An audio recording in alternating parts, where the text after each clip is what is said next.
the presentation of Mr. Spears was drawing to a close, I suggested to Fred that he's pointed us forward so beautifully that it would represent a sort of stripping of our spiritual gears to then talk about a past dispensation. And I had just about readjusted my gears for today when it was announced that I would be talking on Hinduism. Another 3,000 years back, but it is Islam. And secondly, it would be outside my competence to present any kind of systematic, well-proportioned presentation on a religion so fully in the light of history and with such well-developed institutions and literature in the course of 1 hour. Therefore, what I'm going to do in less than an hour, hopefully, present a few generalizations about Islam that are directly significant to Baha'is. Now, on the basic relationship of the Baha'i faith to Islam and the all-importance of study of Islam for the Baha'is, I don't think I need to say anything.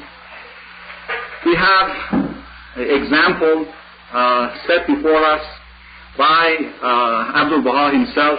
If you go over his talks in the United States and in Europe, on so many occasions when he was asked to speak in churches, he chose to speak on Islam and on Muhammad, and he was educating the general public as well as the Baha'is. Those Baha'is who didn't pick up the hint were further reminded very unequivocally by Shoghi Effendi that the study of Islam is of particular interest and indeed indispensable for understanding of the Baha'i faith. And it is in that light, that is the relationship of the Baha'i faith to Islam, that I'd like to talk about Islam. Now, this relationship is to be understood in on many different planes, at least two very important ones. The first is the plane of continuity, of the unfoldment of divine revelation. The relationship of the dispensation of Baha'u'llah to that of Muhammad in this line of progressive revelation. There's a great deal that we understand, are clarified for us about the Baha'i faith when we know the background of Islam. That is, religion as the unfoldment of the divine will on this earth.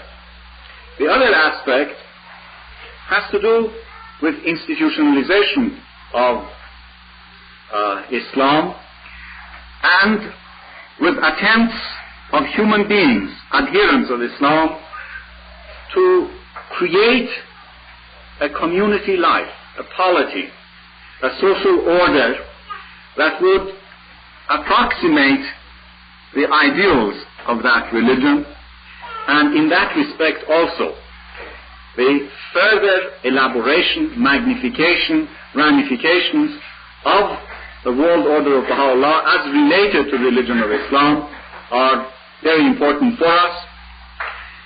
And so that it doesn't come as a shock in the course of my remarks to you, let me say that whereas in the first case, that is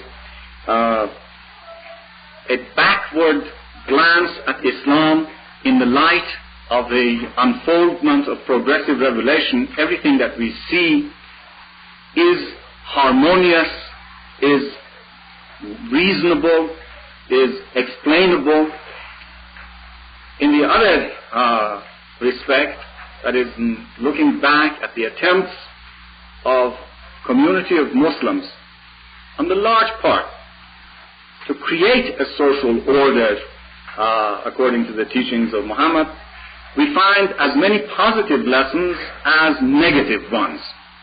And since the positive lessons are more or less in the domain of history, the negative ones are all important for us. That is, we have to learn where a social order of Muhammad was named, in what way it was prevented from coming into full fruition, and in what way possibility of making same mistakes may exist in our own dispensation, and particularly in this light we understand so much in way of precaution, way of warning in the writings of Baha'u'llah, of Abdul Baha, of Shoghi Effendi, in their actions also, which could be properly understood only in this light of warning us to avoid the mistakes of the previous dispensation. So I'll speak about this second aspect probably a little more than the first. It is true that of all the traditional religions, the great world religions, up to the advent of the Bab, Islam, of course, has taken place more or less under a full glare of history. It's been observed. Muslims themselves did a much better job of recording the origins of their own religion. The holy scripture of Islam, the Holy Quran, was taken down, in fact, in written form during the lifetime of the Prophet Muhammad himself, and then compiled within 30 years of his death. In all these respects, we are dealing with a major world religion about which the element of speculation, the element of guesswork and so forth is, compared to other great world religions, is at the minimum.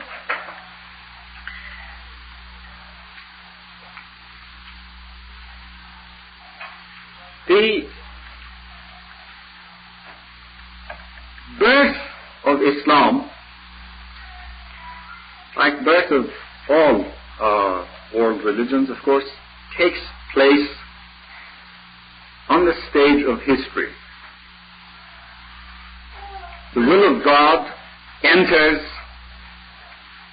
the affairs of men, and this point of entry, therefore, is all important. Despite the effort of a number of mystics in Islam as well as in other religions to try and explain away or minimize this dimension of time, we simply cannot get away from it as human beings. So the circumstances surrounding the birth of Islam are very important for understanding of the interactions of Islam with the world of phenomena, with the reaction of human beings, in the same sense that a study of the Baha'i faith cut out of the context of its history would make only partial sense. Therefore, I'm trying to look back at the birth of Islam in the context of its history. In Arabian Peninsula, where the form of life was essentially classic representation of tribal organization, which at closer glance very often looks like tribal chaos.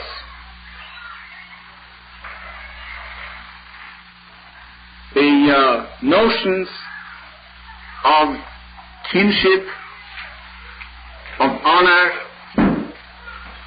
of pride, all the values of society and life in Arabia were directly related to the tribal state of existence in the 7th century AD in the Arabian Peninsula.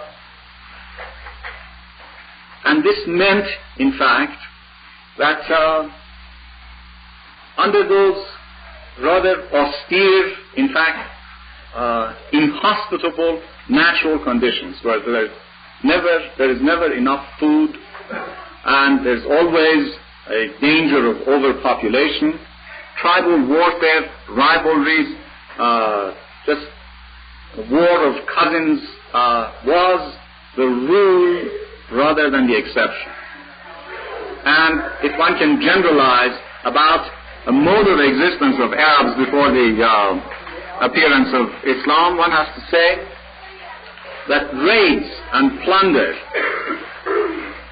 were probably their primary source of economic sustenance, and all the values that were associated with this kind of existence made the appearance of a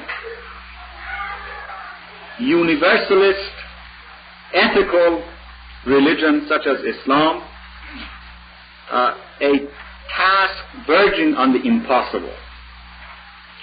Therefore, the sufferings, the tribulations, the terrible setbacks that Muhammad had to endure in the course of his ministry, his life, are to a great extent due to the strictures of life in Arabia, to the structure of tribal life in that peninsula, and specifically a form of religion that these Arabs practiced was a kind of nature worship made particular and objectified in number of idols.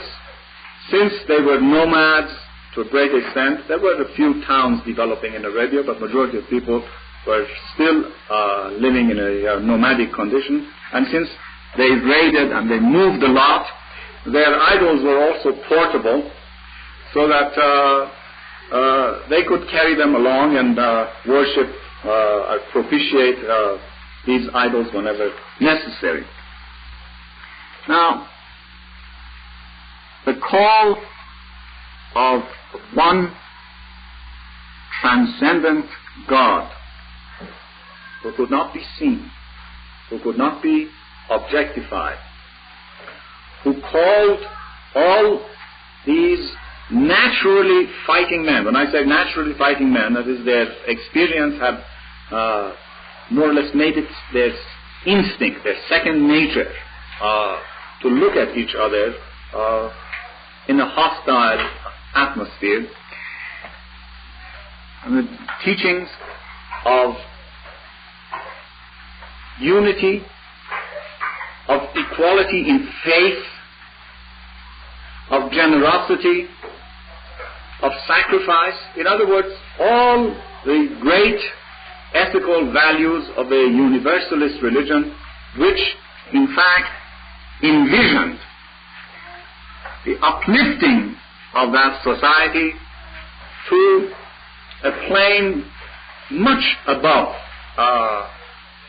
what was then condition in Arabia, and a system of values and ethics that was also considerably advanced for the more civilized societies that lived outside the Arabian Peninsula and that were to be influenced or were to come under the sway of Islam. When you look at, in other words, the birth of Islam under these hostile conditions, then you see once again it's this another chapter, the basic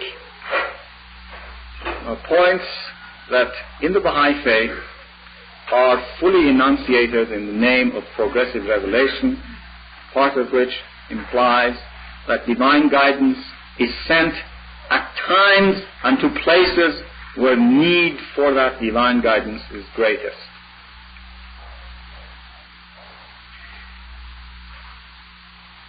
Now, it is always one of the greatest misunderstandings surrounding Islam, particularly in the West, particularly among Christians, and this is a legacy of centuries of polemical encounter between adherents of these two religions. It's a usual objection is raised that if Islam was such an ethical religion, was to bring a realization of a brotherhood of man, of equality in faith, and all these things that I've talked about, why did it have to spread by the sword? Why did Muhammad himself have to engage in warfare in order to bring about peace? The name Islam, by the way, the name of the religion, is related to the root of peace in Arabic language. Peace that comes out of a total submission of the will, of man's will to the will of God. Therefore, the words submission and peace are related in the Arabic language, and both of them have a great deal to do with the view that Muhammad presented to the world of this religion that he was bringing. Well, what's the answer to the question? Why the need for warlike making of such a peaceful point in history, especially since, again, in the context of progressive revelation, we know that the previous dispensation of God, that is Christ, had emphasized completely the individual aspect of faith, the salvation of souls, and leaving to Caesar what belonged to him, and turning one's back almost to all questions of social and political organization. So against that background, we might ask ourselves, why did Islam have to be established in that fashion? Yes? Was it because Muhammad was more interested in community life, and that it was the protection of a group of people that he used the sword? Well, instead of attacking, he was defending a group who were submissive to his law? I think you're leading in the right direction. Certainly, the intent of Muhammad was to create a community of Muslims, not just a confession of Muslims. But I'm asking the question, why did it have to be that way? After all, Christ more or less seemed to make him to be content with the creation of a new creed, a new confession, and Muhammad found it necessary to build a community in order to uphold this confession. And the reason for that is to be found in the circumstances of society in Arabia to a large extent, immediately, and looking forward to the need for a form, a foundation, an organization which could properly carry the spiritual message of Islam. To begin with, the immediate problem, as Muhammad, the Prophet of God, realized very quickly, was that under the conditions of Arabia, the establishment of creed of Islam had not a chance without the creation of a political foundation for it. Therefore, we have to look at the career of Muhammad at least in two lights. One, a messenger of God the channel through which the revelation of God is given to man over the course of 20-odd years.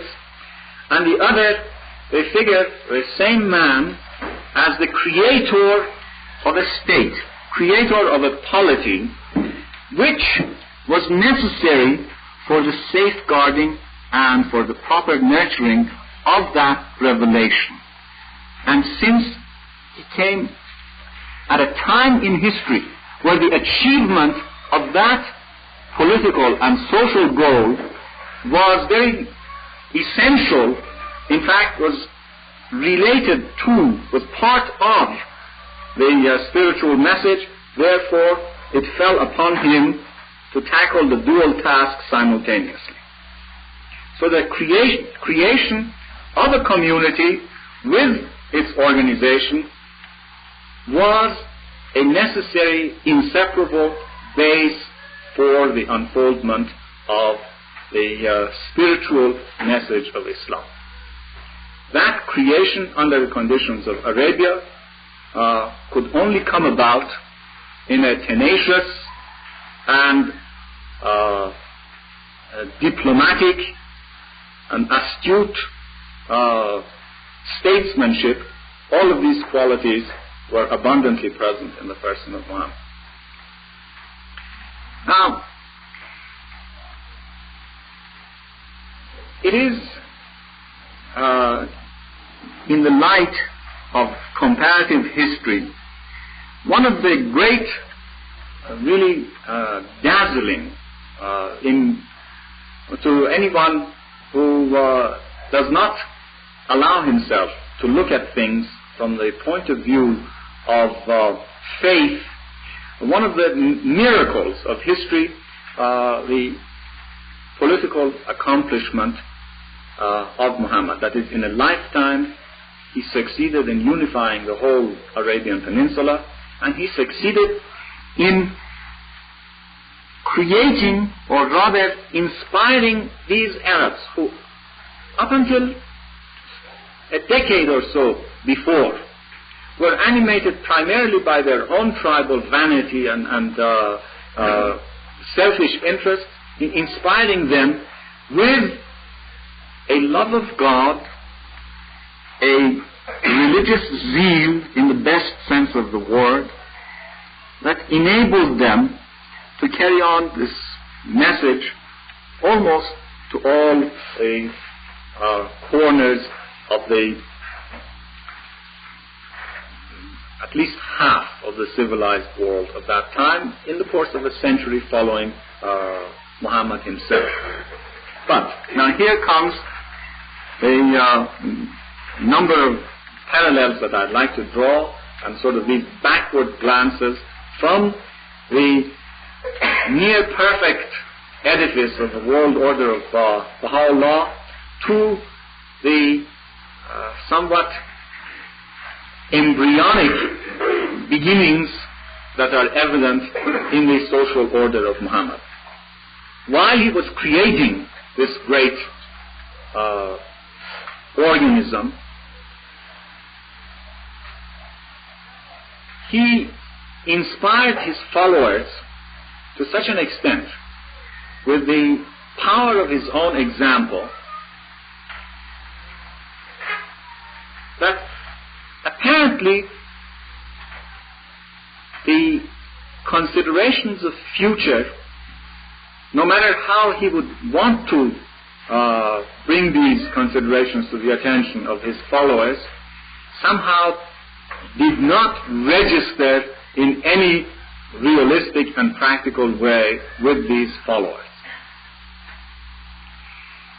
In the Quran, there are laws governing personal status of Muslims. There are laws governing social relations of Muslims. But there is no clear-cut charter for a social and political order that was to be established and to be maintained in the sense that we have in the world order of Baha'u'llah and in its organizational form, the administrative order in the faith. Therefore, the majority of his closest companions and dearest friends and helpers, the notion of what would happen after the death of Muhammad apparently was one that they did not face, or at least if they faced it, they put it out of their mind. Now, it so happened that Muhammad himself was not altogether careless of the future. In fact, on several occasions, he pointed to his cousin and son-in-law and the first man to believe in him, Ali, as one who would carry on as a successor. But the conditions of this designation, the terms in which he made this designation, and the understanding of it by majority of the Muslims apparently were far from clear-cut, with the result that when Muhammad died, there was a crisis of first magnitude facing the community of Muslims. A crisis not only for the future of Islam, but for the present of it. Because great as the accomplishment of Muhammad had been in unifying the various rival tribes of Arabia, it was, to a great extent, an individual feat of eliciting loyalty and allegiance to his cause as personified by himself, and at best it was a very precarious and touchy balance. And good many of the very close friends and companions of Muhammad at that moment of crisis, the death of Muhammad, frankly had uppermost in their minds a immediate, exigent problems of what's going to happen to such and such a tribe who lives next door to such and such a tribe that up until 5 years ago were at each other's throats, and now that Muhammad is gone, may fall at each other's throats again. And may fall not tomorrow, but this afternoon. Muhammad died somewhere in midday, and the gathering of these companions to take care of this crisis was on that same afternoon. And while Ali, the son-in-law and the cousin and the man most touched personally by the passing of Muhammad, was involved in all the preparations for the burial of the Prophet, in other words, was taking care of that personal problem. A number of other close companions of Muhammad, such as Abu Bakr, Omar, others gathered together and deliberated for hours and improvised. And in terms of, I'd say, immediate politics of the day, one has to say improvised rather brilliantly to designate one of them as the caliph, meaning the successor, one who stands in place of Muhammad, not necessarily to perform the functions of Muhammad, but who would stand there and who would be the focus of the same kind of allegiance, the same kind of authority and respect that was given Muhammad. And in Arabian society, where patriarchal order was very much the order of the day, white beard and hair was a considerable asset, they chose the oldest one of the associates of Muhammad, Abu Bakr, who had the whitest and the longest beard. And thus, series of perhaps well-intentioned, and in some cases maybe not, series of improvisations at creation of a social and political order for Islam began virtually with the day of the passing of the Prophet Muhammad himself. And in course of time, this led to creation of institutions such as the caliphate and sultanates here and there, which in one way or another managed to depart farther and farther from the original precepts, that is, the social and political precepts of Islam. Practicalities of holding power, the needs of consolidation of this power and so forth and so on, led all these subsequent improvisers on the theme of a Muslim social and political order to fail to a greater or lesser degree in bringing about anything resembling that ideal which is embodied in the Quran and in the example and life of Muhammad.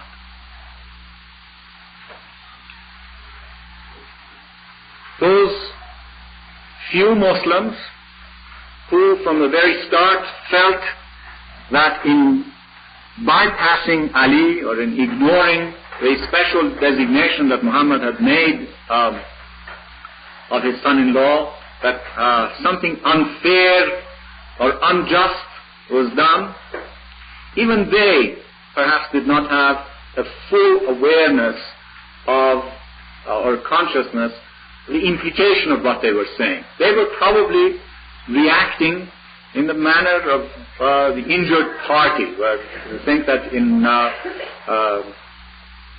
the distribution of the estate of a man who was deceased, the rights of one person have been perhaps overlooked or slighted. But among them were also some who perceived perhaps the proper elaboration and institutionalization of this social and political order of Islam would have to evolve around that line of succession established by Muhammad in the person of Ali and in the family of Ali. And so they called themselves the party of Ali. Word for party in ancient Arabic is Shia. So the Shia of Ali, in a sense, means those who are on the side of Ali, or the party, the supporters, the partisans of Ali. As I said, there was by no means a fully developed, a far-reaching notion of what Shiism means or what partisanship of Ali would bring about. And since this view in the course of history tended to be always a view of a minority who protested the aberrations and the abuses and usurpations of those who were controlling the caliphate, invariably a kind of internal stunting and maiming took place within the community of Shi'is at all times. When you go through life always reacting against something, you never have a chance of developing anything positively, you're not likely to conceive of any really integrated, systematic, rational system as well. So this whole notion of legitimacy, of succession, of what constitutes proper development of Islam, as you see, all of them became to a great extent rather moot and academic questions from the very beginning.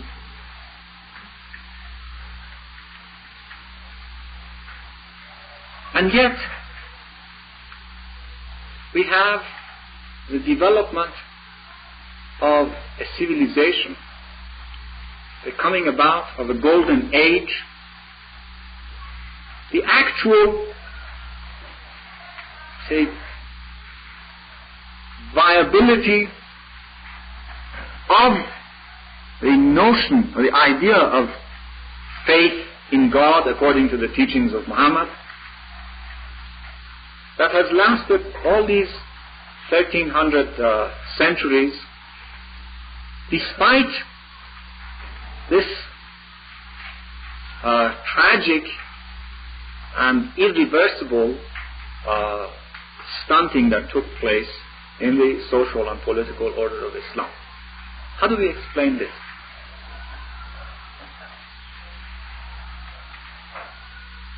The power of God released through His Word in human society,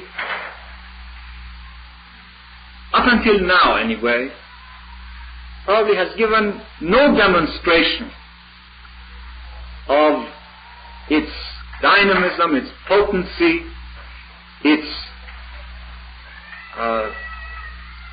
really germinal force as it has in the case of the civilization of Islam, because what I'm trying to say, in fact, is that spiritual content of the teachings of Muhammad, which reached the hearts and which affected the world view of these Muslims and their views of themselves and their views of their fellow human beings and their relations to society, that spiritually satisfying and fulfilling message was almost single-handed responsible for the achievement of Islam, despite the fact that on the social and political level,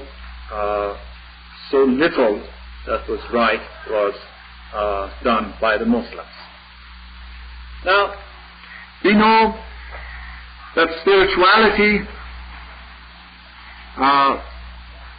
without certain forms, without certain guidelines that can more or less influence and change a mode of life, not only individual but social, communal life of people, is a very difficult thing. Even in Christianity, where there was so little emphasis on the organization, it was necessary, that is, in the teachings of Christ Himself, it was necessary for the disciples to create a church and to maintain within this church a kind of vigilance for a protection of the message of Christ, in order to give it a chance to spread as far as it could. In the case of Islam, this cup, this chalice, which held the spiritual fluid or liquid of faith, happened to be the law which generations of brilliant Muslim jurists extracted from the Quran and from the practices and examples set by the person of Muhammad himself. A law that became, in fact, the backbone of the community of Islam anywhere and everywhere in the world.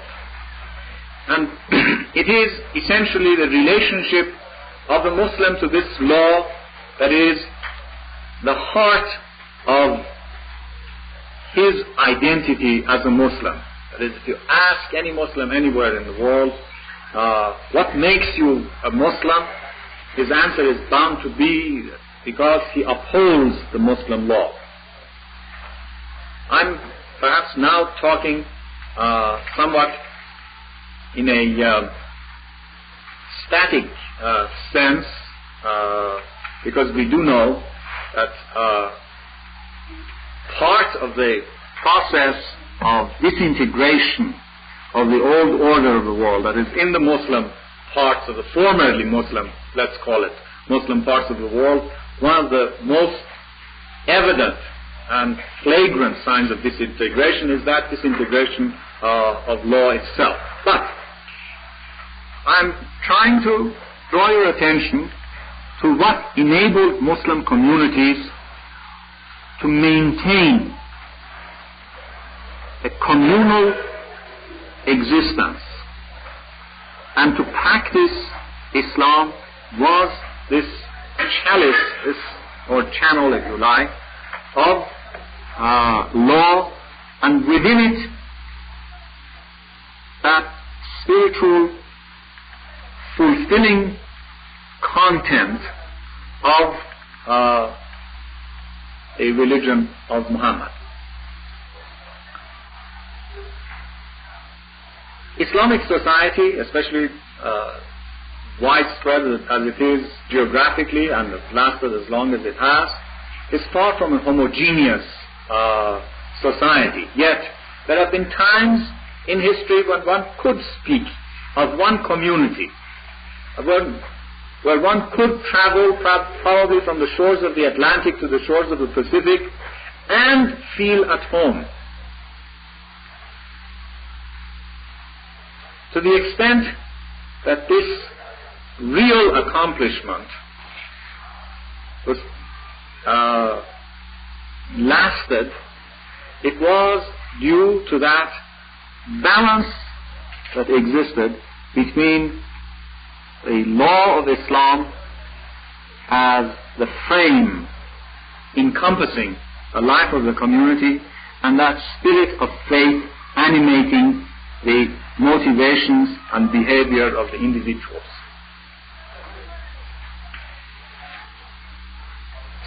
A few words about the nature of this spirit. I think that one can generalize about the experience of the holy, if you like to talk about it in that way, or the consciousness of the element of faith in various religions. In that sense, I can only characterize a characteristic of Islam to being an immanence, a close presence of consciousness of God in virtually every aspect of human existence. A true Muslim lives in the name of God. He undertakes even the most trivial actions of his daily routine with a mention of the name of God.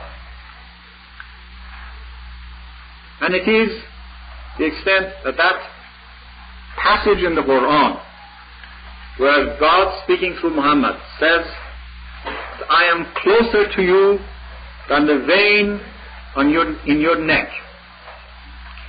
The imagery of the Quran is beautiful and sometimes terribly direct and very physical. And think of or imagine, sense rather, the throbbing of that life vein in your neck, and that statement in the Quran, إِنِّي أَغْرَبُ إِلَيْكُمْ مِنْ حَبْلِ الْوَرِيدِ, I am closer to you than the vein in your neck. It is this living in proximity, such close awareness of presence of God, which really is the distinguishing feature of the Muslim faith, which in itself inspires tremendous, God consciousness, which has given birth in Islamic culture to philosophical and cultural movements which will remain as a glory of Islam and will enrich the annals of human civilization forever, all animated by this consciousness. But a close relationship between the upholding of the law and the awareness of this spirit is a characteristic of Islam also, and is a characteristic of true Islam. And we find also that, like human beings everywhere, the achievement of this balance, the maintenance of this equilibrium, was not an easy thing. That because of temperament or because of conditions, a number of factors,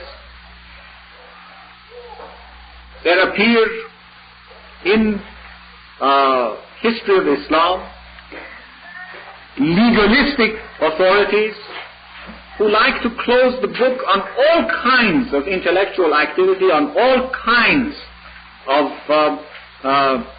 thought, and say, never mind, the letter of the law is sufficient. Close everything else. Close the doors of consultation, of consensus in the community. We don't have to look beyond the letter of the law.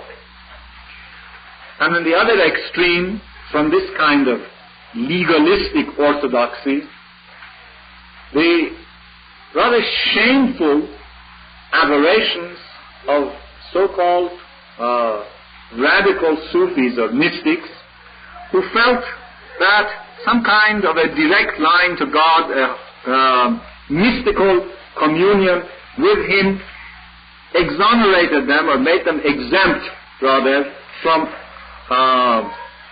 responsibility to any law, and they could do whatever they pleased as long as deep down in their heart they knew that they had the right connection.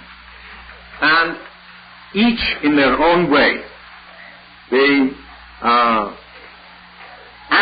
anarchic mystic as well as the orthodox legalist, did their best to stifle the true spirit of Islam and to create a rather static and decadent community.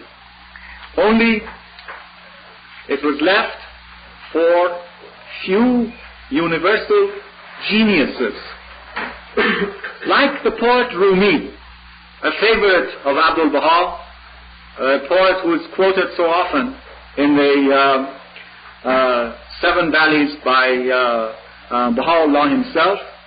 A few geniuses like that, who are, if one can really become true exemplaries of the faith of Islam, they probably were it,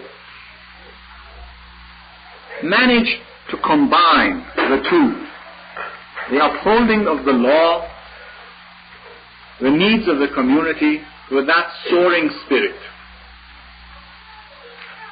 And you read in their writings,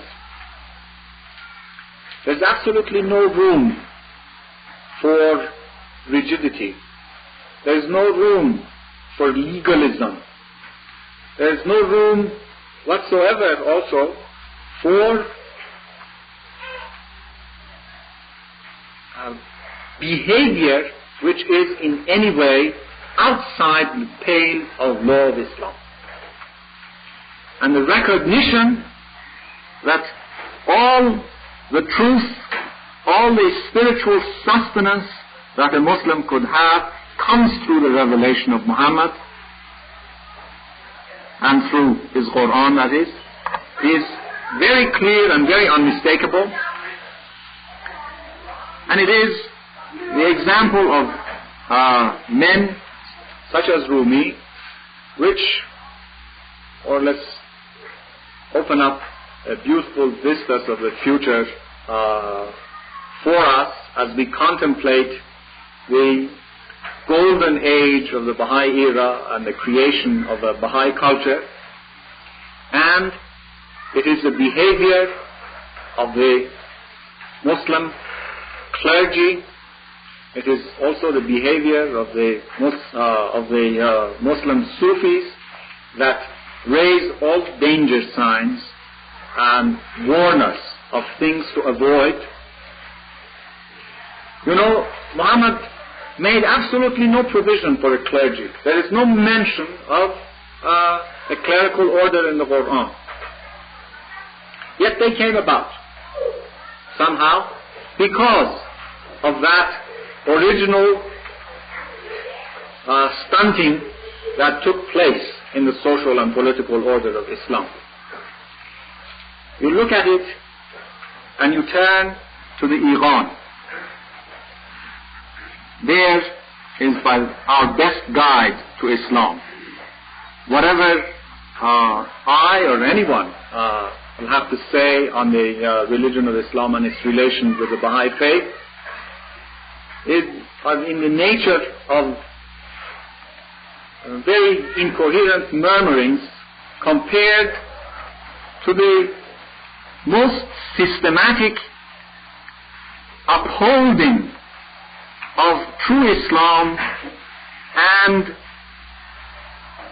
the preparation for acceptance of a new order of Baha'u'llah himself that he has given us in that book. Therefore, it's our guide really for study of Islam in that light of continuous unfoldment of progressive revelation, but it also is full of warnings against the abuses of the clergy, the things that went wrong in Islam, and in the same vein, I might draw your attention to those passages in the Promised Days Come of Shoghi Effendi, where the negative lessons that Baha'is have to learn from the history of Islam gone astray are beautifully and powerfully and clearly delineated. I think that I should stop now. I know there are quite a lot of questions, and I'd much rather answer questions. Jim? What is the question? You brought up about the Shia. Yeah. Now, what role did the Sunnis play at the death of Muhammad? Those who followed the original improvisers came to be known as the Sunni. That is, the whole institution of the caliphate and everything that went on, more or less, from a historical point of view, among the majority of the Muslims, is what we call the Sunni Islam. Yes. The Muslim religion. Excuse me for interrupting you. It's a simple matter of really language and grammar. Islam is the noun, Muslim is the adjective formed from that noun. So, the Islamic religion or a religion of Muslims, that's referring to as Islam by itself, is almost as odd to my ears as saying, let's talk Baha'i.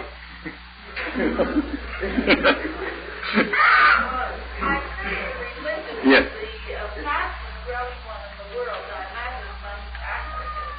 Is this true, and if so, Well, this is a modern phenomenon. I think the reason, to a great extent, are reaction to European imperialism. Majority of these Africans, particularly in West and Central Africa, that find Islam so attractive, at least the variety of Islam that is presented to them, do so because they don't have any experience of Muslim exploitation.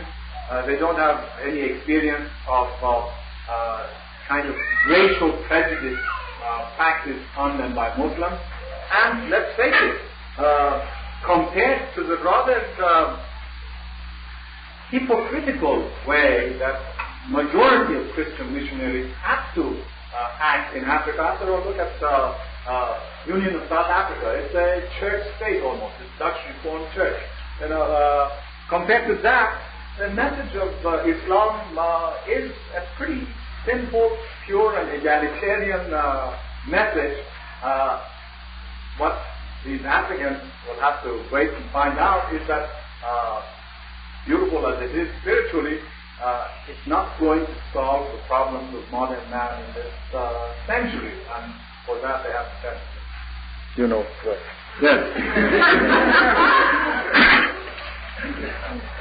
Do we have any English translation of the Quran other than what is in the Arabic? No.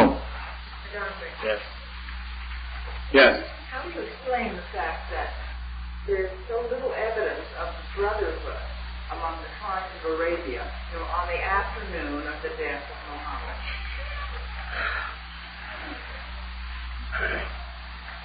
The task of political adhesion before the cement has really hardened. If you subject it to strain and stress, it's likely to come apart. And essentially that's what Omar and Abu Bakr were afraid of. Maybe they were oversensitive on the subject, but the way they looked at it, they couldn't take any chances. Yes. I mean, I think that perhaps it would be good here to offer some comparative data with the take of early Christianity on the afternoon of the crucifixion for the next 300 years. Yes. Because this way, it may sound as if, even though I know that we may not intend the question this way, it may sound to some people as, why in Islam was there a lack of brotherhood among ourselves? Yes, because you see, this happens also elsewhere. Maybe I didn't like to elaborate. Well, why don't you continue? Christianity is not my department. So that's anyway. This is your evening. It's all right. You all share in it. Go ahead. Don't be bashful. I thought I'd get a rise out of you somehow.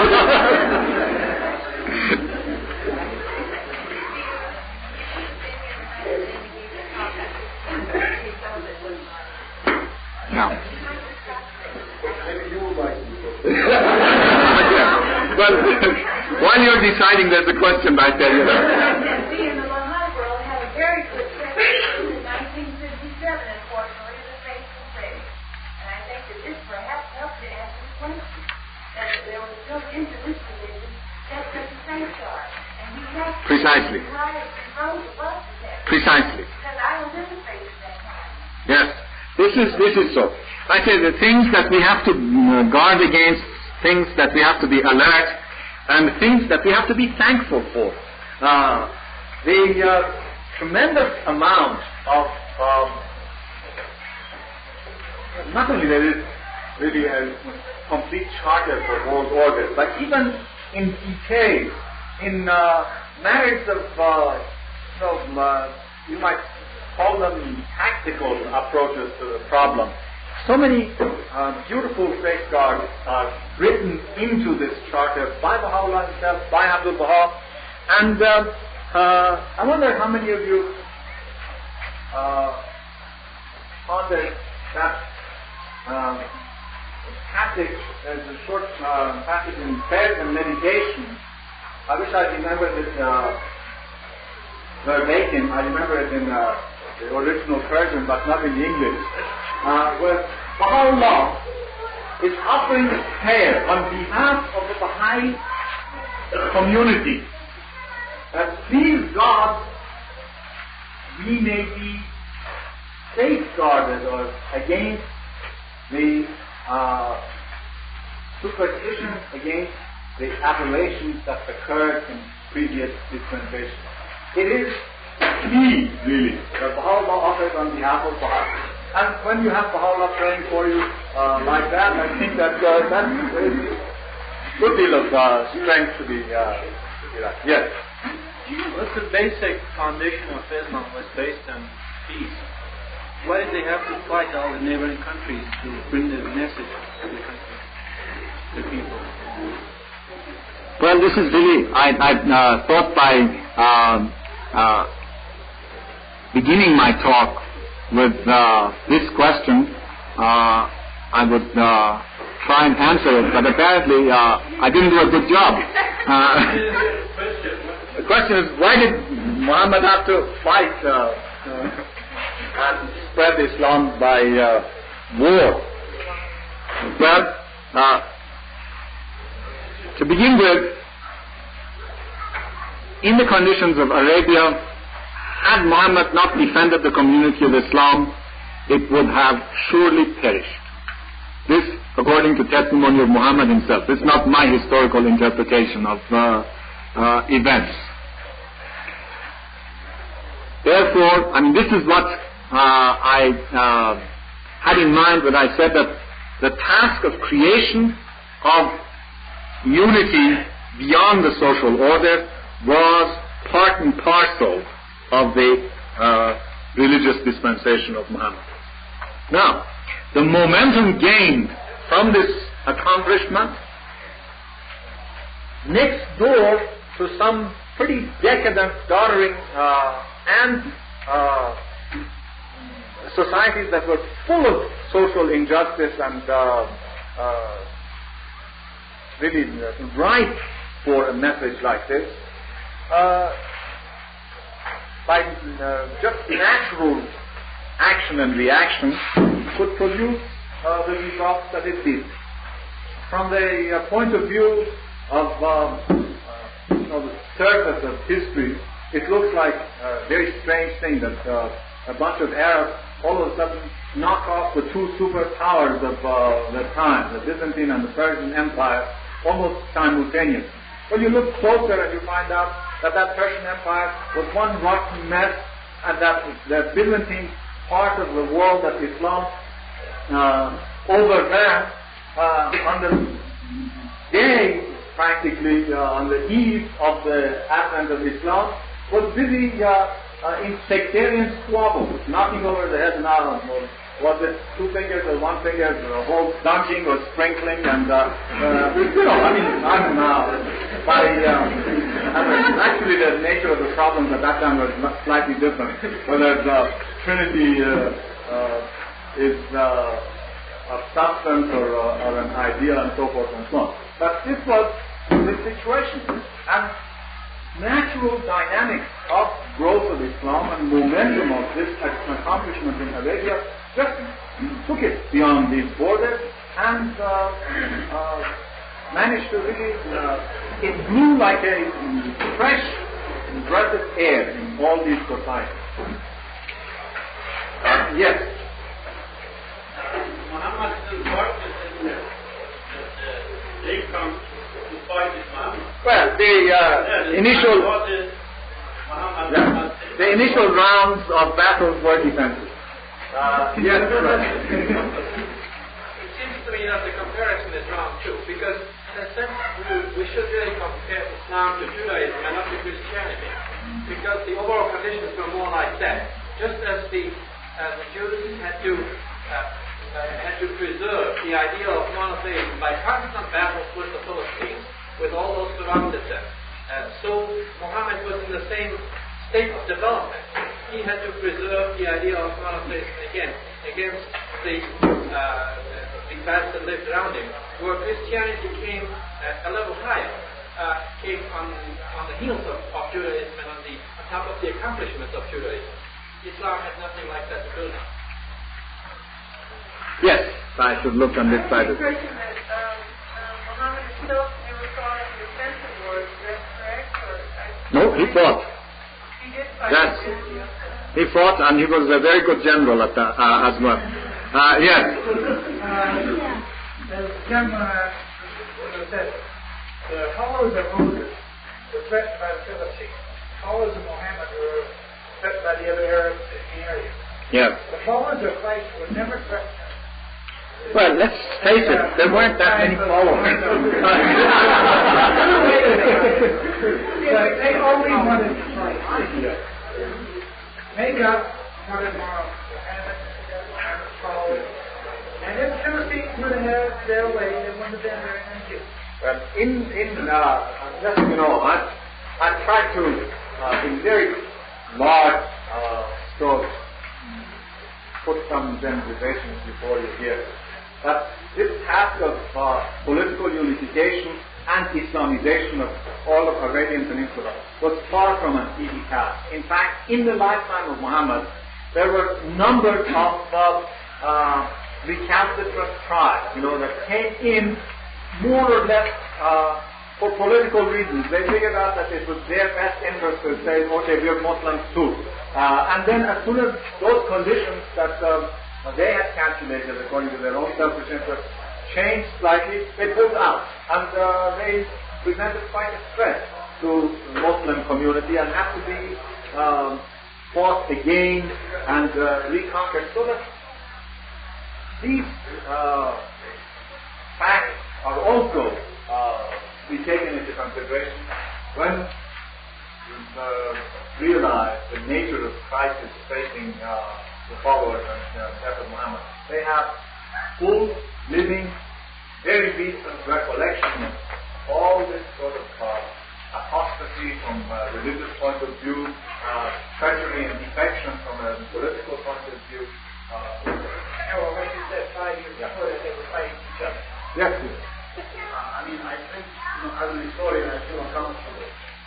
I think that it is not. Here's another person who's feeling uncomfortable. It is not enough to say that Christianity came at a higher point of development. In the first place, one must separate the teachings of Jesus Christ from what Christianity was. Because Christianity is not only the red letter part of the Bible, but it is also the 2,000 years of the understanding of Christianity by those who profess to be Christians. Just as Islam is not only what it says in the Quran. As Amin said, it has nothing to say about the flesh. Yes, there was Imam okay. Now, true Christianity, war was not abolished. There was never a time in Christianity until perhaps in the 17th or 18th century with a war in few minor sects, even in the 17th and 18th century, with minor sects like the Quakers, for instance, who defeated all war.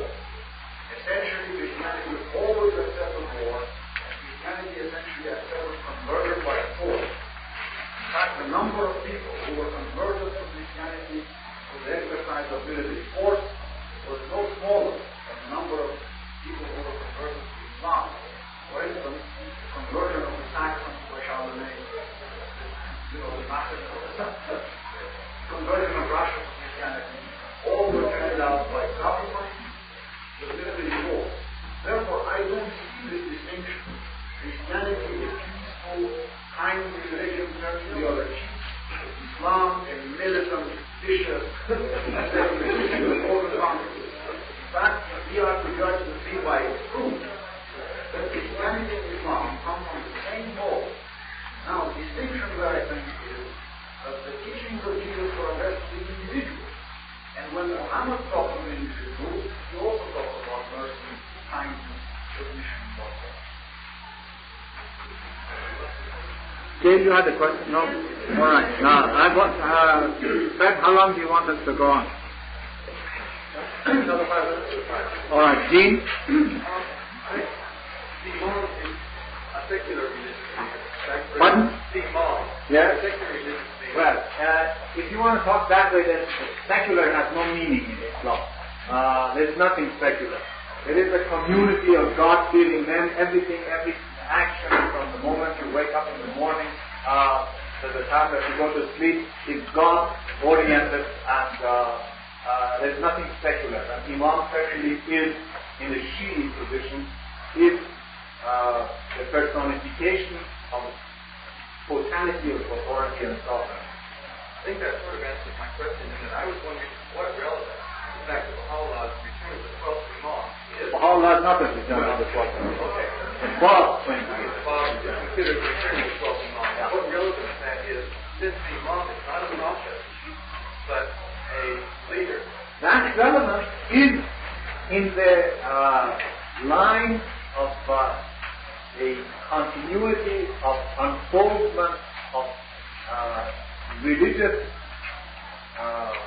prophecy, the expectations of Muslims, part of it, are expressed in terms of the return of the Prophet Imam. And therefore, the initiation, unfoldment of the next stage to those Muslims who held that view has to be in the form of the return of Prophet Imam. For those people, the Bab is the Prophet Imam. You look at religious history, really, I'm just concentrating on the figure of the Bab. How many things, how many people he is. It would make no sense whatsoever to speak to a Christian in Europe about the Bab and the 12th Imam. Oh, you know that the 12th Imam is from Lord, that's what it is. Good for him. It's good for the whole time. Yes, there is something very relevant to that European Christian about the coming of the Bab. It's not Bab, 12th Imam, but Bab as a bringer of a new dispensation, preparing the way for the universal manifestation of Baha'u'llah. If the Shi'i movement, though, in Islam, it accepts, I mean, it's not that accepts The 12th Shi'i movement, just to make it more, the 12th Shi'i, you know, there are a variety of sects. Okay? Does that answer the question? Mohit? I'd like to ask, would you compare, for example, the Sunnis as one of the follower of the covenant breakers? So I would not make. Would say there was a dead from the beginning because the majority of them. I know that sometimes some of us Baha'is would like to sort of make absolute, rigid, black and white things of everything, you know, and forcing them. This is a historical fallacy, a consciousness of the way that the Baha'i faith is unfolding to us certainly has comparative and parallel implications for religions of the past. But to try and make it so rigid and to say, well, now Omar is the Azal of the Muslim dispensation is a total injustice and ahistorical, completely unhistorical. So I wouldn't go along with that at all. Yes. Is Omar aware of Muhammad's choice of Mahdi? Well, it's a good question. It depends. Well, no, what do you listen to? And you realize our task as Baha'i, and maybe as Baha'i historians, in answering that question is not as, you know, the question is, was Omar aware of the fact that Muhammad had designated Ali as a successor? To begin with, four reasons which are known to Muhammad and God. He didn't make that designation of succession, and he didn't notarize this, and he didn't make it in a very loud and incontrovertible fashion. He, in fact, on the occasion of a religious festival, raised Ali to the platform and he addressed the populace. He said, I'm here in Ali, who is my Khalid. Muhammad was given to poetic kind of phrase, you know, and he liked rhyming things. Ali is one of those Arabic words that have connotations ranging from master, guardian, friend, slave, successor, all of these things. wrapped up in the notion of value. I had an Arabic teacher once who used to tell me that every Arabic word has at least 4 different meanings. You look it up in the dictionary. Meaning A, meaning B, which is the opposite of meaning A. meaning C, which has something to do with camel.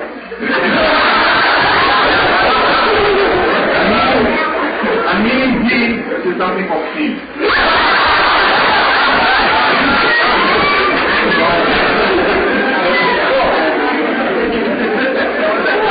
Sort of the whole business of presenting the question of the philological and but to see the nature of the problem, I think the argument made by to just what he meant by value. The question between the Shiite and Sunnis is that the Sunnis said he meant that this is my friend, and he said that he meant that it was my success. Alright?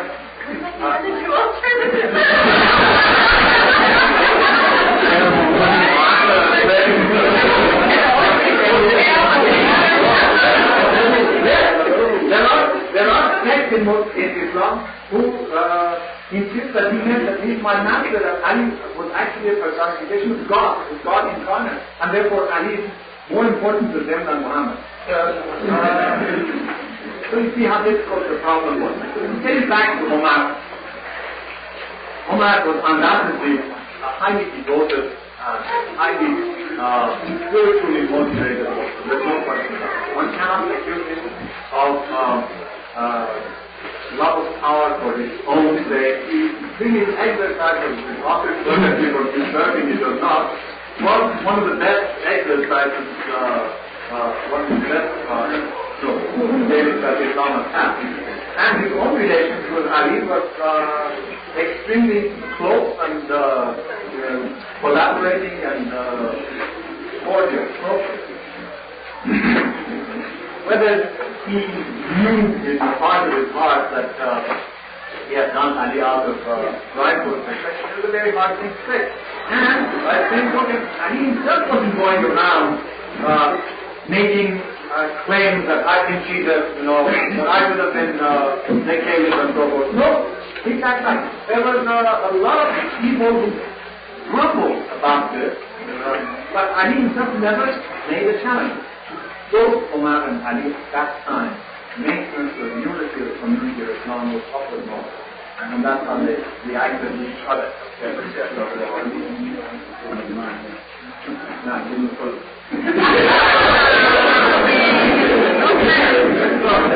story that is worth telling, but I don't remember it. So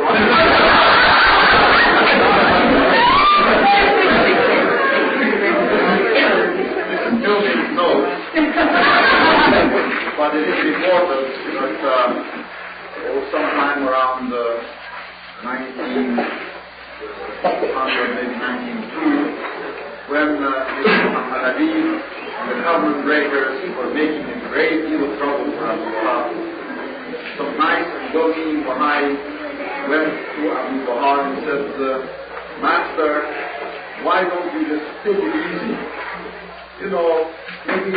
Maybe you can come to some kind of an accommodation for the covenant breakers. Maybe if you designate Muhammad Ali, governor of Persia, in a Baha'i way, or make a deal of some kind with him, maybe then at least you will have peace among the tribes. And Abu Bakr is supposed to have said, who do you think I am? Ali?